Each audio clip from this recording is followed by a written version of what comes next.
ہونے والا طبقہ ہے وہ دہاڑی دار مزدور طبقہ ہے۔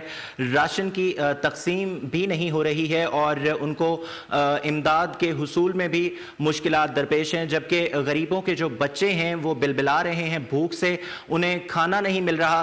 لاک ڈاؤن نے مزدور بھکاری بنا دیے ہیں۔ رک کر لیتے ہیں اسلام آباد کا وفاقی دارالحکومت کی کیا صورتحال ہے، جانیں گے۔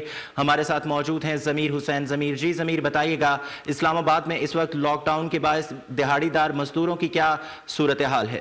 جی بالکل، پاکستان کے دوسرے شہروں کی طرح وفاقی دارالحکومت میں بھی جو ہے وہ کرونا وار سے جو ہے وہ عوام کی اور حکومت کی جنگ جاری ہے۔ یہاں پہ بھی مریضوں کی تعداد کی اگر بات کر لی جائے تو یہاں پہ 62 مریض جو ہیں وہ اسلام آباد کے ہسپتالوں میں جو ہے وہ زیر علاج ہیں، جبکہ پورے ملک میں 34 اموات ہو چکی ہیں اور 107 مریض جو ہے وہ صحت یاب ہو چکے ہیں، لیکن اسلام آباد پہ جو ہے وہ علاج کا سلسلہ جاری ہے۔ لیکن دوسری جانب اگر دیکھا جائے تو لاک ڈاؤن بھی جاری ہے، لیکن یہاں پہ اسلام آباد کے شہری جو ہیں وہ اس لاک ڈاؤن سے جو ہے وہ اپنی احتیاطی تدابیر اختیار کرتے ہوئے اپنے گھروں میں ہے۔ لیکن سب سے زیادہ جو متاثر ہوا ہے طبقہ وہ دہاڑی دار اور مزدور طبقہ ہے، کیونکہ مزدور طبقہ جو اس وقت سب سے زیادہ متاثر ہوا ہے پاکستان میں، اور خاص کر جب سے لاک ڈاؤن کا سلسلہ شروع ہوا ہے مزدور طبقہ جو ہے وہ دہاڑی کے چکر میں گھر سے باہر نکلتا ہے کہ شاید ان کو دہاڑی ملے اور وہ اپنے بچوں کے ساتھ جو ہے وہ اور بچوں کا رزق لے کے جا سکے، ان کا پیٹ پال سکے۔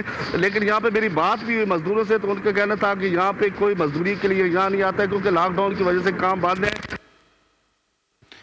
ضمیر حسین ضمیر وفاقی دارالحکومت اسلام آباد سے ہمیں اپڈیٹ کر رہے تھے کہ وہاں پر کیا صورتحال ہے۔ دہاڑی دار مزدور طبقہ اس وقت شدید پریشانی کے عالم میں ہے، کیونکہ نہ تو انہیں امداد مل رہی ہے اور نہ ہی راشن کی تقسیم ہو رہی ہے۔